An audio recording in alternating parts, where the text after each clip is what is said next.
Debout Congolais, unis par le sort, unis dans l'effort pour l'indépendance.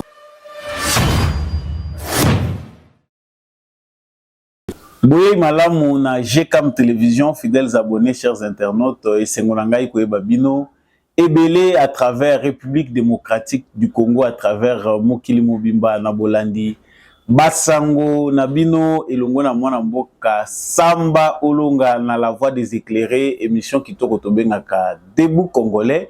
Merci pour la confiance Nabino, comme d'habitude, merci pour la fidélité Nabino.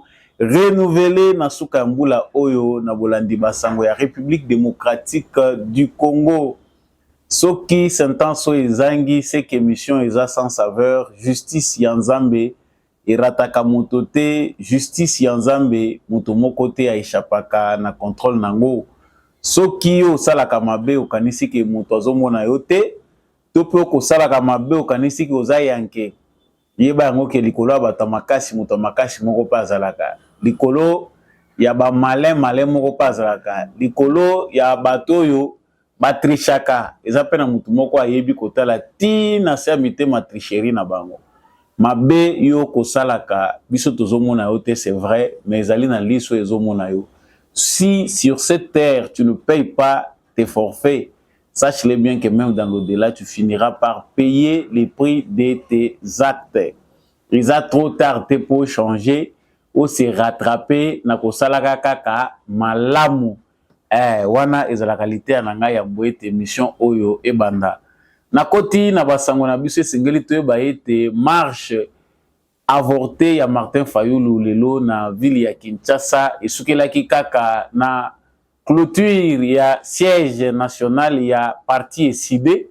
Toyebi malamu ete ministre intérieur Peter Kazadi apekisaki milulu yana alobaki ete marche wana ezali ko répondre te na mibeko ya République démocratique du Congo na stade oyo ya Maponomi. Kasi ndeko Martin Fayulu ye asantetaki elongo na quelques dizaines de militants na ye bazalaki bongo na siège ya parti SID na mokano ete bango ba tambola pona ko contester processus électoral ko senga annulation ya processus électoral. Marche yango esuki na ba échauffourée entre dizaines ya ba partisans ya Martin Fayulu na la police to koyeba na kati ya émission oyo kolanisa pe makambo marche ane sengeli to ba ete batobele bazali ko déplorer utilisation abusive ya ba mineurs na makambo etali mikolo na marche ya Fayulu. Tokomona ngo na kati ya bilili oyo bilinge penda ya mike mususu bazali na âge penda ya koyeba makambo maponomité bazali utiliser na marche ya Fayulu. Que retenir de cette marche? Est-ce que Fayulu aura encore le temps de programmer encore une autre marche? Tokolobelango na kati ya émission na biso ya mokolo ya lelo sango ya mibale sengeli to yeba ete Moïse Katumbi a une intention à saisir cour constitutionnelle te wana ezali maloba kouta na porte-parole na ye Olivier Kamitatu qui démontre selon ses propres dires que cour constitutionnelle wana en tout cas ezali ya malonga te et permettre bango que bakende ko se positionner kuna pona ko réclamer annulation ya ba élection parce que ezali organisation ezali komona déjà dès le départ que ça soit la CENI, que ça soit la Cour constitutionnelle, tout est fait à la manière d'une seule tribu pour favoriser un seul candidat qui est monsieur Félix Tshisekedi. Si ils ne partent pas à la Cour constitutionnelle, qu'est-ce qui va arriver? Qu'est-ce qu'ils attendent de faire après refus na bango ya kokende na Cour constitutionnelle? Ezali mituna peut-être yo posa ko mituna nanda kubiano. Ezali tout à l'heure avec Samba Olonga na ba analyse tout ça la ka elongo. Bongo na bosuki se singeli to ba ete premier contingent ya SADC esili bongo konyata mabele ya ekolo Congo ya Congo démocratique otozali ezali bongo contingent ya Sud Soudan bato baza ko mituna pourquoi ils sont en premier bayaki déjà na cadre ya CIRGL bazongi. Mais pour cette fois-ci singeli to ba ete SADC azali koya lolenge moko na EAC SADC azali koya selon ndenge compromis ezwamaki en appui na ba forces armées il y a République démocratique du Congo. Voilà tout pour l'essentiel de l'actualité que nous allons aborder tout à l'heure avec vous. Tokobo sanapete kozonga lesusu mo mukena makambo maponomi kotala tendance lolenge zali kokendele na maponomi makambo ezandenge nini. Nous y reviendrons encore une fois de plus. Boza les bienvenus na GCAM télévision na émission na bino ba éclairé debout congolais na kanisi bendele kokoya kata mukolo côté. Vous êtes plus de 39 000 à nous suivre à travers le monde.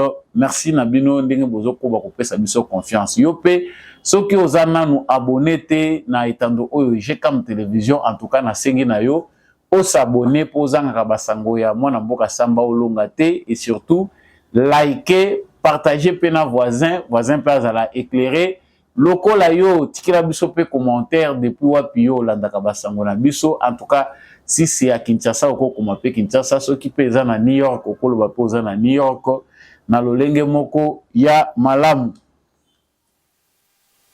nazongi na basango boyebi malamu ete uta ba résultat provisoire ebandaki uta makambo ya maponomi koma ikopesa lumière ya acte to pe gesto yo peuple congolais ba pozaki na cadre etali maponomi ezali na candidat moko elongo na ba candidat mususu bango bazwaki likanisi ya kosenga ete ba élection ezala annulée. En tout cas nous avons vraiment sondé l'opinion pona koyoka ba congolais bazako banza nini pona likanisi yango. En tout cas, sur 10 Congolais, 9,99,9 bazali prêté à accepter l'annulation de l'élection. Vu coup, il y a exercice où il y a l'élection et c'est un cannabis. En tout cas, ils allaient mbongo oyo koki kotombo la Congo comme mapenda Congo musika 1 milliard et quelques millions de dollars et koki kosunga ba Congolais belé ko soulager ba mo ebelé à Congo. Donc il n'est pas question que ba Congolais bazonga sima on a groupe moko ya ba individu kasi yango ezongisi Martin Fayulu simate na émission elekaki natalisaki bino maloba ya Martin Fayulu, Théodore Ngoyi, Monsieur Anzulani, Denis Mukwege qui parlait de l'annulation ya ba élection pour aller vers d'autres élections avec une CENI renouvelée. Lobby Peter Kaza Diabeta qui c'était à lobby ba hors la loi nyonso batoyo ba koluka komeka kocha trouble à l'ordre public kolinga que ba marché ba yeba yango que marche wana mutindo na yango ebanite na mibeko ezali marche moko interdite kasi yango ezongisi Martin Fayulu na simate na bizaleli na ye ba congolais belé ba yebi kazalaka déjà têtu ye soki baboy ya salaka abongisaki penda mokolo lelo ke basala marche na bango dispositif ya sécurité pe ezalaki. En tout cas biso nyonso en tant que observateur kolongwa kinkole koya koleka par toloba kolongwa nsele koleka boulevard Lumumba ndenge toza kotambola nango koleka aéroport ya Njili koya koleka ti oza kokoma na limité nyonso.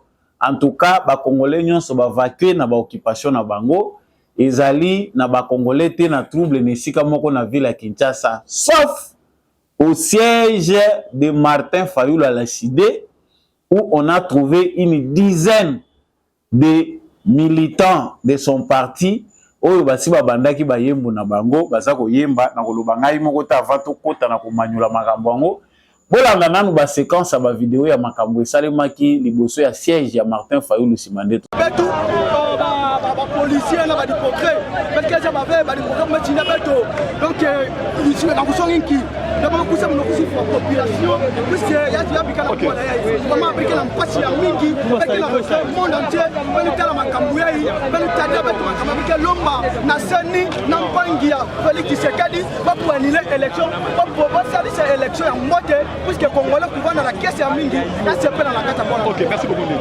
Ah wa to ça na chaise ya SID lelo congolais azaki na posa marché chilo moyele biso ba mbwana ya ba policier ba mbwana ya mike que to bimate toujours réclamer bien la biso article 64 tout le monde mokili mobima ba lo l'élection ya RDC élection est passée d'été to sengi na meseka dima to sengi na mese chilombo na kadina na kadima o yaki na ye alongo la biso kadima ana to kana élection na ndenga tiene makone na kotaima lelo biso na chilombo to kanga chilombo to lukela chilombo ne za bo place za prison chilombo za sous na Congo te chilombo ba jere biso te ko police ba police ba kutembo mais peuple di manantela de la police ba yaki ko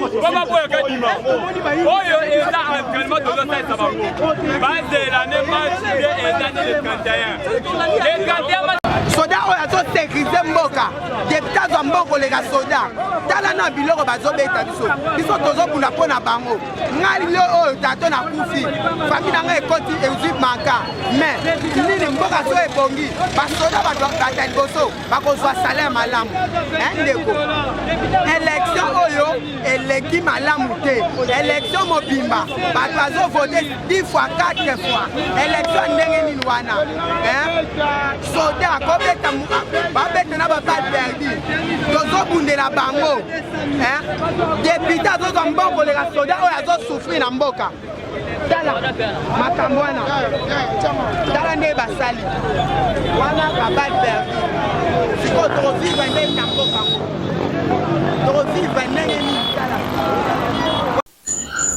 En tout cas,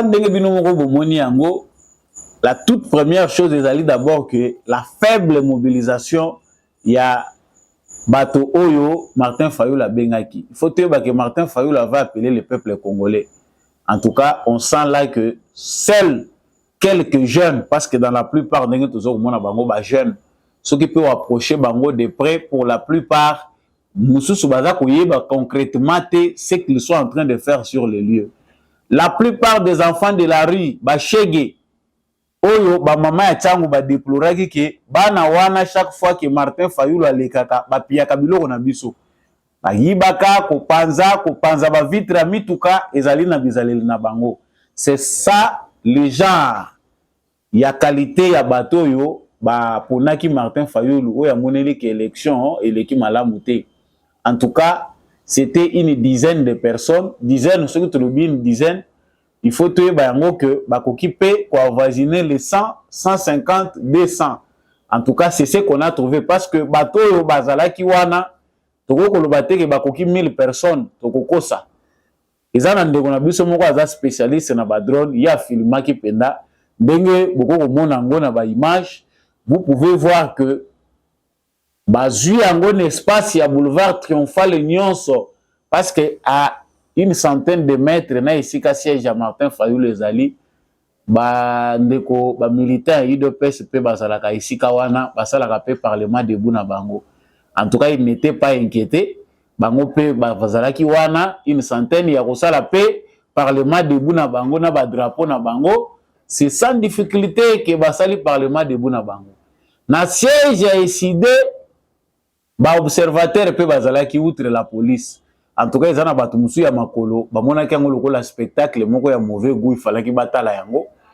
Batu nyonso baza indigné que bilenge oyo bazali ko accompagner Martin Fayulu na aventure na ye baza ya qualité te.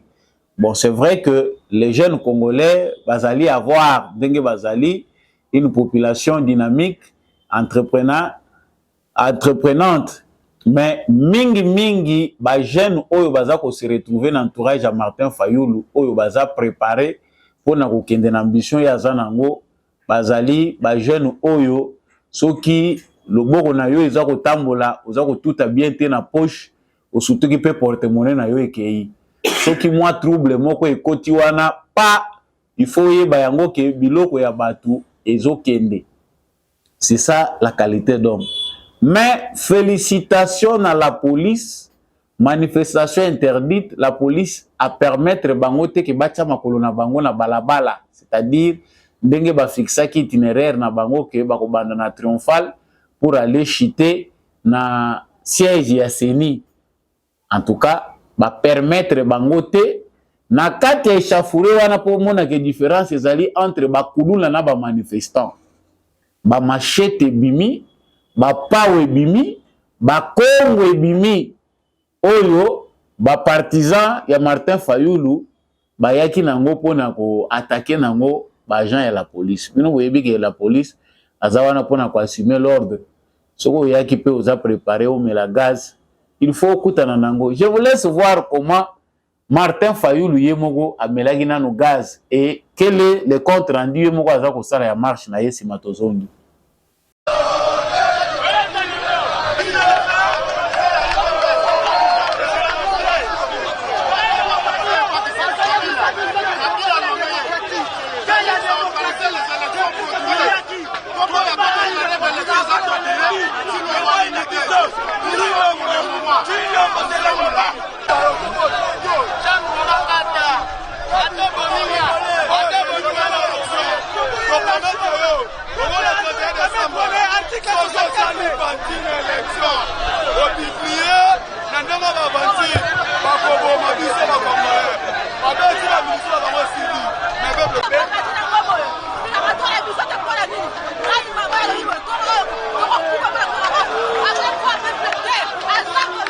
Notre programme était très simple. On se rassemble petit à petit et à midi, nous devrions quitter ici pour aller à la CENI, au siège de la CENI. Alors, malgré qu'ils ont barré les issues pour arriver ici, nous avons fait une stratégie. Et il y a des bus maintenant qui sont venus de Tchad avec beaucoup de militants. Et quand ils ont appris ça, je ne sais pas, ils ont infiltré, ils ont appris que les gens de Tchang arrivaient, ils ont mis les jeunes gens de la milice de l'UDPS, qu'on appelle Force de Progrès, aux alentours, pour barrer. Mais pour éviter que cette masse arrive, ils ont fait des tirs de sommation. Vous avez été là, ils nous ont attaqués. Regardez ça, il y a un policier qui a laissé tomber ça, et ça c'est la douille qui est tombée là où moi j'étais. J'étais dans cette salle-là, bon, c'est tombé juste à côté, et j'ai ramassé ça. Donc vous voyez la violence avec laquelle la police nous empêche de manifester. Mais si ils avaient dit que la manifestation ne devait pas avoir lieu, mais ils étaient là, ils devaient nous contenir ici, pourquoi ils ont tiré? Vous avez vu des blessés, et pour aller déposer, accompagner ces blessés à l'hôpital, il fallait qu'on aille demander au commandant qui était là la permission. J'ai appelé la MONUSCO jusqu'aujourd'hui, jusque là on attend. J'ai appelé les services qui pouvaient nous aider pour évacuer ces blessés. Voilà la situation dans laquelle nous nous trouvons. Voilà. Badega ezangakate. Parce que yo, la 2018, oyebisaki biso que yo Martin Fayulu nde vrai vainqueur ya l'élection. Tango toza kotala lelo, même publication ya CENI, on ne retrouve pas Martin Fayulu dans certains endroits. Rajabu oyo kutu bandeko bayebite zala ndeko moka benga kinga ayesinga samba olonga tolandaka yo, mais Rajabu aza très connu na communauté musulmane. Peut-être c'est l'une des raisons pour lesquelles au Monique aza kozwa ba voix ebele. En tout cas, eza pe moko ya ba raison ndenge ndeko wana constata ki yango ki aza très connu na communauté musulmane. Bon, je sais pas celle de l'Est ou celle de l'Ouest. En tout cas, beaucoup est à rechercher, mais dans certains endroits Rajabu a tout type Fayulu Makofi. Si koyo toza ko se retrouver dans situation lokola oyo, où de jeunes gens désœuvrés sont manipulés par Martin Fayulu pour la cause na yemoko ya existence politique. Logiquement, banaliste nyonso bayebi ke na niveau où Martin Fayulu a commis, en tout cas, il est condamné à la disparition politique parce que plus personne de sérieux ne peut faire confiance à Martin Fayulu. Nani akoki lelo kondimake Martin Fayulu azala penda mutoyo lelo aza ko représenter to mutoyo confiance ya ba congolais ezali ko landela ye. C'est ce qu'on ne voit pas. Quitter du président élu à quelqu'un qui ne se retrouve même pas. Parce que ceux qui, au salaire qui a ta chute, que de se réclamer élu à 60% wana. Ceux qui ont commis peut-être à 30% de Kotogolobake, ils allaient qui vrai. Mais dans le moment où tu as dit chute libre, ils allaient kotalisa. Le kuta oyo bakosa kibiso na 2018. Nous avons vécu dans le mensonge. Il y a certains Congolais qui ont pensé que tout ce qui s'est raconté était vrai. Où sont passées toutes les personnes qui soutenaient Martin Fayoulou, le président élu? Bazawapi. Et comme bazo bape bazalaka kaka, bana ya bato bakeko bima bokeko luka bo s'affronter na la police comme le la bataille ya bakuluna. Échange de pierres, obimisi ba pioche na banini. Mwana moko akeko kwela likama, c'est-à-dire yende mutaza ko brandir ba pioche bakati na ba bilamba biso tokokufa. Bon, bino bokokufa bondimi tokokufa pona makambo ya élection oyo tokokufa basaka na biso te. Ceux qui sont avec Martin Fayoulou pour comprendre qu'ils sont très bien manipulés et ils réclament la vérité des urnes. C'est Martin Fayoulou qui a gagné. Vous voyez maintenant là où nous traîne la folie. De l'autre côté, Martin Fayoulou a réclamé victoire, mais a réclamé annulation de l'élection. Mboko yo, tu évites ceux qui sont surtout tika makamutozo salaka to vivre na théâtre ou bien tout ça la ndengeni. Bao nyonso basangana kina Martin Fayoulou oyo balobaki ke biso toza ko senga annulation ba élection toza ko préparer marche tout la mwisi ya zaza kasi il fallait bozala nde bilombe bino nyonso bokuta na bozala pe isika moko et Martin Fayoulou se retrouva seul dès bozala ki pe wana bokoye ko sala oyo ya 0,0 na oyo ya 0,1 na yo mutaba 1% na 2% bosali plateforme comme ça boko mata na 5%. Moi, je pense que la démocratie que nous amène Félix Tshisekedi va faire disparaître beaucoup de politiciens congolais et Martin Fayoulou en est la pure illustration au Togo comme on a. Franchement que nous vivons une scène de théâtre. Est-ce que l'objet au mécanisme sous tout ça la résultat va publier parce que résultat au provisoire c'est ni à qui s'apprendre à zako pesa ndenge bazako kende na ndambu le 31 comme il est prévu nde bako pesa résultat définitif nyonso bazako kende nango de manière partielle la kisa biso esika nini yo Martin Fayoulou bayibi bavwana yo parce que tant que zako mona ndenge bozo mona tableau wana on voit le seul endroit où Martin Fayoulou pose un espace mouqué, il y a la tendance, il y a grand bandou. Le reste des endroits, il est inexistant. Autant le Moïse Katoumi Kota a se concentrer dans la partie à Katanga. Est-ce que pour ça, tous les Congolais doivent annuler, enlever dans leur esprit, ou le bango va poser comme acte pour un bino groupe et individu? Ça ne peut pas exister. Nous avançons.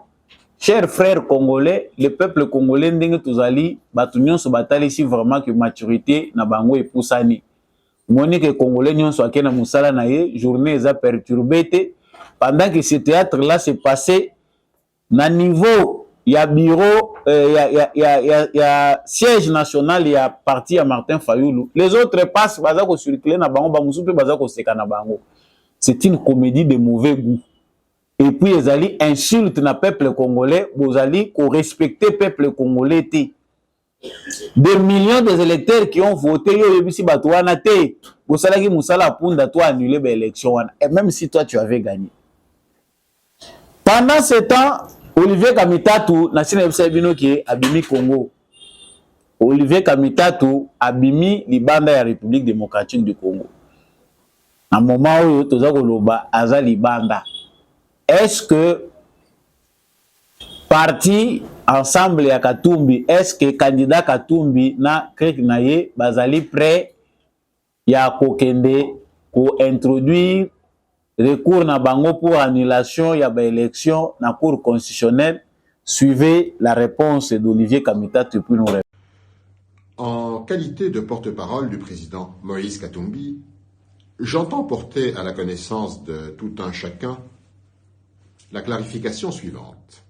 Après les élections les plus chères et les plus frauduleuses jamais organisées en République démocratique du Congo, on entend à travers des déclarations et des communiqués des appels invitant les candidats qui contestent les résultats de cette tricherie à recourir aux voies légales et à la Cour constitutionnelle.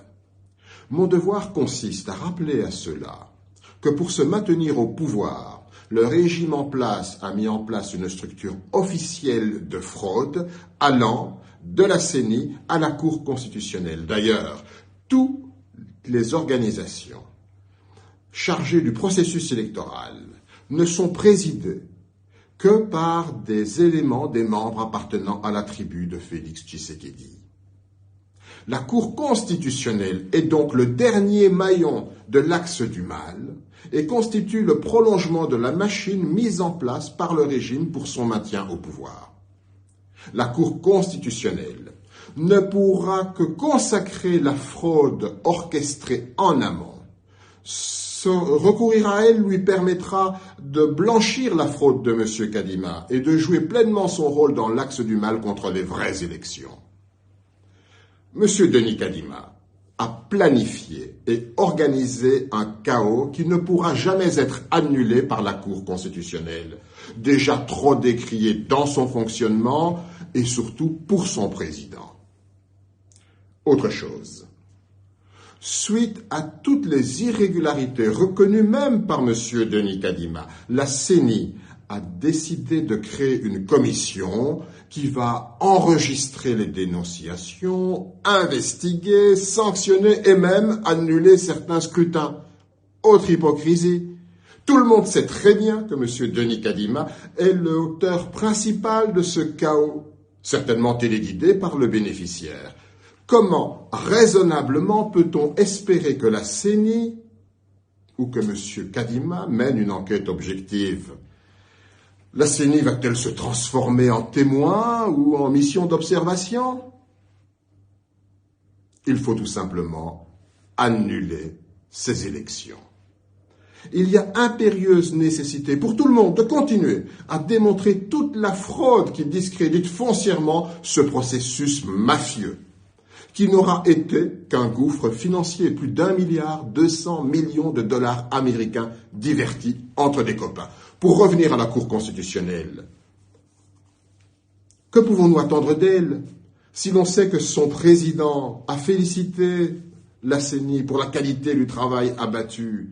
Il a déjà donné son opinion pour rassurer le candidat numéro 20. Et en principe, un juge qui a donné son opinion ne peut même plus connaître d'une affaire, que ce soit en contentieux des résultats, que ce soit en inconstitutionnalité ou pour toute affaire impliquant la CENI, qu'il a déjà félicité.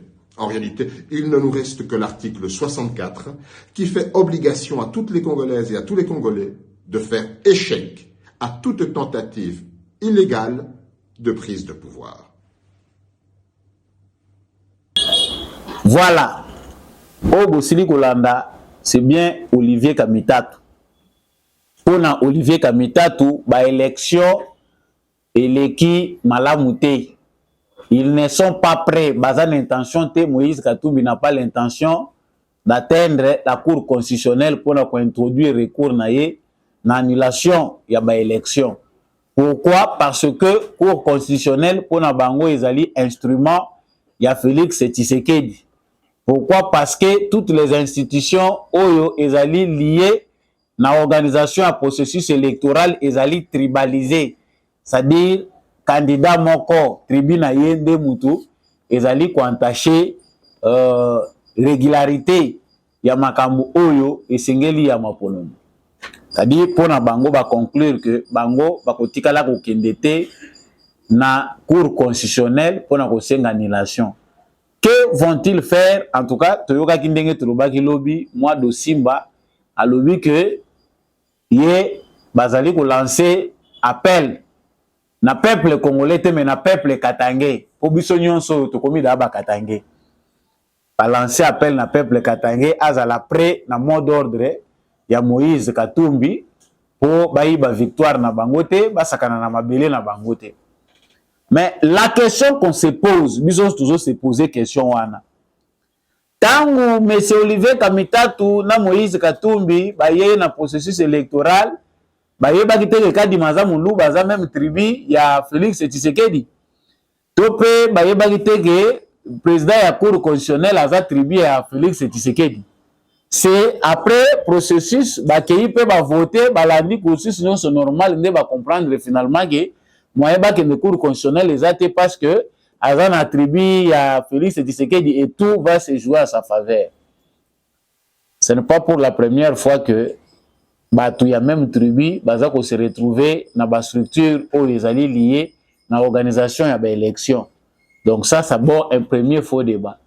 La deuxième chose où tout ça comme mituna ezali que la même cour constitutionnelle qu'ils ne reconnaissent pas oyo epesaki kanda na ba congolais mususu kaka cour constitutionnelle wana moko nde mutu elekisaki candidature ya monsieur Moïse Katumbi parce que la majorité des Congolais étaient convaincus que Moïse Katumbi n'est pas un Congolais akoki d'office kozala te na liste ya ba candidat président de la République pour la maponomie à 2023.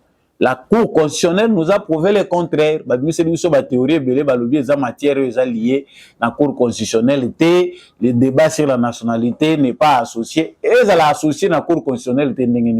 Ce qui est contentieux à l'élection, la Cour constitutionnelle n'est pas valable.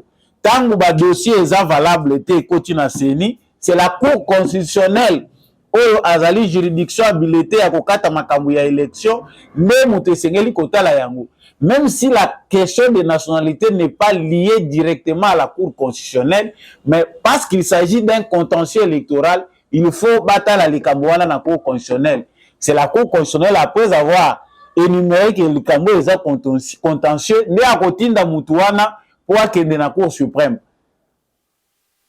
Et non que la Cour constitutionnelle makamboane est liée. Mais nous avons vu ça, la même Cour constitutionnelle, Oyo, Olivier Kamitatu na Katumbi baza koyebate lelo, yango nde mutu et validaki candidature ya Katumbi. Donc pour dire que plan B na bango, eza plan B mususu, bango bazali na besoin ya recourir te na ba juridiction, c'est vrai. Etienne Tshisekedi paix à son âme, mutu oyo amemaki ba Congolais na maturité. Aboyaki ko reconnaître cour wana na 2011 une cour inféodée à monsieur Joseph Kabila, je ne m'y rendrai pas. Cela n'a pas empêché la CENI de publier résultats et cette cour là de confirmer yango au statuer yango. Ça nous devons le comprendre. Devant un fait accompli, biso loko toza ko maîtriser ezali que nasina lobaki yango na émission elekaki. Qu'est-ce qui va arriver? Est-ce que vous ne voyez pas que le pays peut courir un danger? Il n'arrivera absolument rien. M. Olivier Kamitatu fait son tourisme en Europe. Et si Kawapi paraît et Belé à Katumbi Bazali, ou Basala qui est forcing, qui a la candidat président de la République dans l'élection au Congo. Frank Diongo, oh justice à Zagozela. Bazagozela Frank Diongo qui a qui répondre na justice. Frank Diongo se retrouve déjà en France. Déjà ça Bimi, dès que vous avez Mikanda Bimi à l'obé, Nazako saluer suprême, Nazako saluer jeunesse congolaise. Dengue ba accompagner qui nga jeunesse y a parti na MLP pour na bravoure na bango. Victoire ba koyi bango te wapi na France. Pendant toute la campagne, Frank Diongo a vérité. Frank Diongo était entre la vie et la mort. Tant que interpellé, mais ndenga tamboli na tourisme na Katumbi awa, tout ça comme on a maladie. Il y a possibilité que Moïse Katumbi puisse sécuriser, c'est bien, c'est de reconnaître, de conserver les acquis. Parce que j'ai au bango bazako luka ya kosala ke to pelisa moto poti seke dia banga et couper sa bango eloko mon côté par contre et couper sa kanda na peuple congolais. Et loko to monaki yango déjà na balabala triomphale lelo, il y avait des Congolais qui étaient prêts à découdre avec des coups na bana wana babimaki na Martin Fayulu que toujours senga annulation à ba élection. Et c'est ce que tous les Congolais voient na aventure au Katumbi azana kati ya kosala. Sachez-le bien que armée baza kosala musala na bango, la police baza kosala musala na bango, s'attendre à ce que makambo ekobeba ekoyinda franchement ezana kati ya agenda international té. Qu'est-ce que Moïse Katumbi peut faire comme diplomatie en ce moment? C'est flou. C'est très flou. Mais bango moko ba européen ba yebi que ba luki likambo munene na Tshisekedi et le mandat au temps azo ban exercice nango, il va se venger. Et M. Katumbi protéger ba bien na yo parce que toko chassaka ba chinois ba komi ba congolais awate. Baza ko botaka pe pamba na ba congolais. Toko chasser bango te, ils vont vivre avec nous. De la même manière que Katumbi aussi, qui a une nationalité congolaise, reconnue par la Cour constitutionnelle, il y a Congo, si il y a Azana Congolais, Azalaka gouverneur. Pourquoi on a na Congo les Cambouezate, mais yo lingi, basani pasuka, banzungu ninga na désordre kota nandako. C'est toi qui vas payer les prix. Donc Félix Tshisekedi va continuer calmement. Nous nous attendons que Félix Tshisekedi réponde na ba Congolais selon Ndenge Balingeli. Le peuple congolais a s'exprimé dans toute maturité. Félix Tshisekedi prêter serment à Sala Moussala sans excuse. Prolongement et continuer. Quand vous cherchez à mettre le fait, tant au but de disposer, au Congolais va disposer pour maîtriser bino. Ils ont tapé quand on bilan. Donc, cherchons les moyens pour permettre que Kimia et Zalanambo à la place ya créer ba trouble où ils ont raison d'être nangote balobina katanga batu ba komi lokola na prison ba soda bazo circuler bon yo ça n'a rien à voir na soda au sali na yo infraction mon côté au sali na yo mabe mon côté qu'est-ce qu'il y a là-dessus oh yo ke ndeko banga soko moni soda leki les militaires sont pour votre sécurité. Et ici, nous avons un élément il faut tout le bilango très bien. L'élément dont je parle ici est concernant marche à Martin Fayulu. Ndeko moko agent droit de l'homme à lobby, bino batubolo bakalfo bolo belalikambo. Tant baza ko utiliser bana mike ba mineur na ba manifestation, la police il faut à l'observateur te. Manifestation il faut arrêter tous ces enfants là. Si ce sont des enfants de la rue, canaliser banana pour maîtriser banawana. Parce que ça qui est côté bana mike va se retrouver dans la manifestation. Nous avons vu l'autre manifestation Yasuka Isale Makawa. Martin Fayulu na ba Moïse Katumbi na ba Matata Ponyo. Mwana moko abimaka na balabala. Babeti mwana régime eza criminel. Mais mwana aza kwa agir lokola kuluna ba para ya mwana baya ko bima na suka oh non mwana bandaye ko kende classe babimisi ba vidéo ya mwana c'est que l'enfant faisait ezaki propre ya âge ya mwana wana ti. Outre les parents qui doivent bien maîtriser leurs enfants na makambo etali marche, il est aussi important que l'État s'assume. Peter Kazadi, yone na ministère intérieur, eza pe question ya mibeko soki minera kutaye na balabala samba para bakangaka ye. Para ya batu na mwana na yo bande ko sala nini na makambo ya mikolo. Et c'est ce qu'on s'attendait to bande ko zila totala la marche à Fayulu parce que ba minera bazala kebele. La police ezate ka pona ko tala non lokwa ba koti na balabala te totala bango. Non, arrêtez tous ces mineurs là. Ba para na bango ba ya ko monana. Bakanga bango ba photo, voir comment on est entré ba organisme ceux qui ba organisation ya droit de l'enfant de défense ya droit de l'enfant. Boza ko mona te ke bana baza utiliser na lolenge o ezali yango te. Eza ko respecter mibe côté. Donc là aussi c'est important. Et pour terminer, premier contingent ya SADC eza déjà sur le sol congolais ndenge toza ko mona ngo. Contingent wana ezali wana pona Koya en appui na ba FARDC, ba Forces armées de la République démocratique du Congo. Bon, ezali joie, ezali suspense. Qu'est-ce que nous devons retenir? Total na nous ndenge déploiement na bango eza ko salima sima tozongi.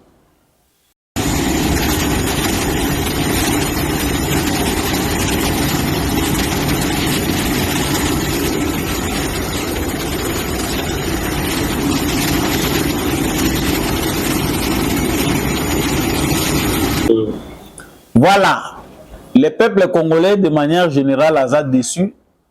Na musala mabe oyo EAC salaki sur le sol congolais. De manière générale, gouvernement comme population congolaise, tu as vu que mission, il y a force régionale, il y a EAC sur le sol congolais, sous soldat qui n'a échec. En tout cas, ils ont contourné ce qui était la vraie mission, détourné ce qui était la vraie mission pour devenir les ennemis du Congo sur notre propre sol. Tout au départ, Bissonion Sotozala qui est informé, n'a pas communiqué n'a bango que EAC Azali Koya pour mettre fin na exercice, il y a ba force négative et principalement les M23 sur le sol congolais. Ba saïla biso ba agenda, ba calendrier, ndenge ni retrait ko sale ma M23 cantonnement et kozala désarmement et puis pour en finir. La déception est que etikali ko sale maté au Kabouani à queue de poisson, nous avons là le résultat que ba force ya ki na sol congolais baza ba ennemi na biso. Résultat nango ezali nanga na batu ya M23 baza ko sala déclaration qui va commis ensemble à partir ya wapi na Nairobi na Kenya. Ici ka oyo kimia o bango bazali ko luka pona Congo bazali ko négocier en autopé ko solola pona makamwana. La déception était grande pour le peuple congolais. Mais si kawa, bouti komona na bilili, ba force à Sadek et bandi koya. Le premier contingent à être déployé, qui est le contingent sud-soudanais, faut que ba sud-soudanais bazalaki ya. Ndi bazala bazoya wana seki bazongi basali redéploiement maintenant na cadre ya Sadek. Balongwe na makamu ya EAC ba na cadre ya Sadek. La question principale est celle-ci. Ezali autour de quoi mission na bango ezali ko tourner. Officiellement nous savons que bazali koya pona attaque. Ba propos récents ya ministre des Affaires étrangères ya gouvernement na biso ezali que Sadek bazali koya na mission moko offensive. Bazoya pona ko attaquer force nyonso ba koboya ko tempérer ko répondre na agenda ya Nairobi na ya Luanda ndenge sengamaki. Sikoyo Sadek aza koya na appui ya ba FARDC selon otoyebi. Toza ko luka déjà to miyebe la poto zo déjà bagarde parce que biso ba mususu to si to komi très sceptique. Scepticisme na biso ezali kotala ba nation ami ba pays oyo ba ko contribuer pour na kimia façon oyo basali biso na EAC tozali biso na confiance na bango te. Tanzanie, ba Sud-Soudan nyonso, ba Uganda, les Kenya, tout moni ce que ça a donné.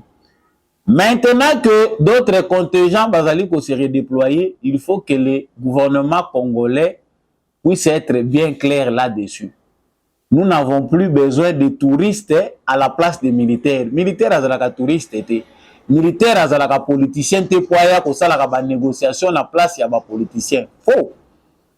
Biso souci na biso ezali ke na moment toza ko loba ba M23 ba tante lisusu l'armée ya Kagame. Oh, concrètement il faut bango bazala na mituna bango na ba idée claire que lorsque la SADC vient ici c'est pour combattre l'armée rwandaise. Et c'est ce qui fait mal même sur le plan diplomatique. Ba payer belo bazali ko remarquer ngo bazako zwa déjà nzirani o bango esengeli basala. Que le gouvernement congolais ne nous fasse plus perdre le temps. Nous avons aujourd'hui la certitude que Félix Tshisekedi prêtera serment comme président élu pour une deuxième fois dans la République démocratique du Congo. Mieux vaut ne plus reculer, to gagner temps. Tu as la soutenir sur le sol congolais ou bakobanda ko pesa biso be explication. Au moni, to yaki, to constater, bo dialoguer. C'est le discours qu'on a entendu et ça va faire très mal. Nous savons que notre président est déjà très déterminé et que cette détermination-là, bango, baya kokuta yango. S'ils ne sont pas prêts à combattre, toyoki ke bibundeli na biso, soki président Kosoli, Kagame Kotizamba. Cela ne doit plus rester quelque chose de propagande, ça doit devenir des actions. Baction autour mener sur le terrain etalisa yango. Au moins, tu as ici ma processus électoral, tu as aussi les sango, tu as la publication des résultats. Mais kuna bana ya Kagame na Zamba toyoki armée congolaise alobi ba militaire rwandais bazongele lisusu aventure na bango. Les informations que nous avons démontrent qu'il y a une décision à cela par rapport à Makamu président de la République à Lobaki. Moutoumoko taya ko crier na scandale, ils auront la réponse. Le rôle bazana besoin ba Mekamu sapina muzindo parce que Kagame aussi informe à Lobiki azozi la Tshisekedi aya ko attaquer armée na bango ba Lobiki bango, ils n'attendent que l'attaque ya Kigali ndenge Félix Tshisekedi a promettre yango. Ah tokokota na phase biso tokoyoka lisusu diplomatie. Nous attendons une phase décisive où le président congolais avec un plein pouvoir fait ce que tous les Congolais attendent. Nabosu kisi tebete échantillon ya makambo ponomi ezali toujours ko continuer ndenge toujours ko mona ba victoire écrasante ya Félix Tshisekedi na ba point ebele mais cartographie oyoyo selon ba statistique il y a compilation il y a ba bulletin de vote il y a ba résultat ndenge ezako lekela na seni. Les tableaux que vous voyez en face de vous décrit tout. Tableau wana ezako talisaki en bleu sur Félix Tshisekedi, en rouge c'est les endroits pour Katumbi, na jaune c'est monsieur Martin Fayulu. Il n'y a pas débat. Il n'y a pas à faire débat là-dessus. Toyebi ba to pe place bazali ba se reconnaître que oui en tout cas biso to votaki kingani. Même si pour certains na kati ya espace wana ya Katanga il faut mettre aussi des bleus quelque part parce que c'est à partager, mais ce n'est pas comme ça logique. Il y a bato basali statistique basali graphisme na bango pour na ko représenter on ndenge tozomona ngona carte et ils sont allés seulement sur base il y a victoire il y a mutu na mutu na ba province na biso ndenge ezali ko se représenter. On n'a pas le temps à perdre. Le peuple congolais généralement est pressé pour les résultats à Félix Tshisekedi dans le deuxième mandat. C'est ce que les gens veulent voir. Ils allaient maquiller le biso toza ko mona te tongo midi pourquoi? Ce n'est même pas ça le temps.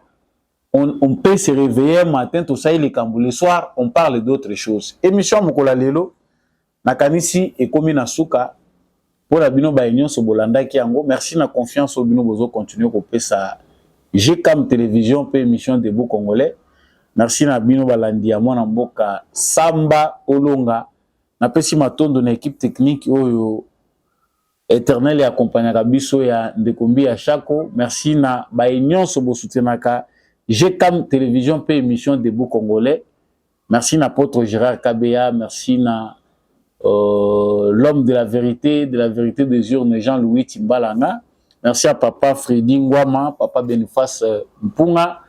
Merci beaucoup à mon vieux Maurice Kikangala depuis l'Irlande, papa Jeff na Australie, to Pessier Mbote Mingi. Merci na maman Bilbilonda, maman Lisette Mombendu. Ba nyonso bolingaka banaliza Samba Olonga. En tout cas, ba meilleur vœu na bino. Meilleur vœu de partage, ba bonheur ezala ebele. Toujours la paix ba cadeau na bino ndenge bo kolinga ko komisa la biso ngo numéro est en bas de votre écran. Pour le reste, restons unis, évitons toute forme de manipulation et qu'on diviser biso ba congolais. Aucune nation ne se construit sur base de logique tribale. C'est-à-dire tous ba congolais, notre première tribu c'est le Congo. Biso ba jeune tozo balaka bato ya babikolo na biso te ndenge babandai ko recommander biso na batata na biso. Inutile d'hériter du tribalisme de son père ou revivre nango na siècle biso tozali te. Ozaloko la primitif na ba pensée moko ya ba siècle passé. Émission Mokola Lelo et Sili tomonani na émission prochaine.